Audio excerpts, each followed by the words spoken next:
Delhi Capitals కూడా సరికొత్త record సాధించింది. ఐపీఎల్ చరిత్రలో ఓ జట్టు తరపున 7, ఆ తరువాతి స్థానాల్లో వచ్చిన బ్యాటర్లు 100కు పైగా పరుగులు సాధించి అంతకుముందు ఈ రికార్డు చెన్నై సూపర్ కింగ్స్ పేరిట ఉండేది.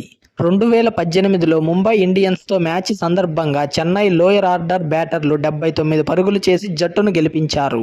ముఖ్యంగా 7వ స్థానంలో బ్యాటింగ్ చేసిన అశుతోష్ శర్మ ఆకాశమే హద్దుగా చెలరేగడంతో చేజారిందనుకున్న ఢిల్లీ మ్యాచ్ సొంతమైంది. ఇంపాక్ట్ ప్లేయర్గా బరిలోకి దిగిన అశుతోష్ శర్మ కేవలం 31 బంతుల్లోనే 66 పరుగులతో అజేయంగా నిలిచి జట్టును విజయ తీరాలకు చేర్చడంలో కీలక పాత్ర పోషించాడు. ఐపీఎల్లో విజయవంతమైన లక్ష్య ఛేదనలో 7 లేదంటే ఆ తరువాతి స్థానాల్లో బ్యాటింగ్కి వచ్చి అత్యధిక స్కోరు సాధించిన భారత తొలి బ్యాటర్గా నిలిచాడు. ఈ క్రమంలోనే యూసఫ్ పఠాన్ రికార్డును అశుతోష్ బద్దలు కొట్టాడు. సెంచూరియన్ వేదికగా 2009లో యూసఫ్ పఠాన్ రాజస్థాన్ రాయల్స్ తరపున బరిలోకి దిగి ఢిల్లీపై 62 పరుగులు సాధించి నాడు తన జట్టును గెలిపించుకున్నాడు. ఈ జాబితాలో ఓవరాల్ గా డ్వేన్ బ్రావో 68 పరుగులతో టాప్ లో కొనసాగుతున్నాడు.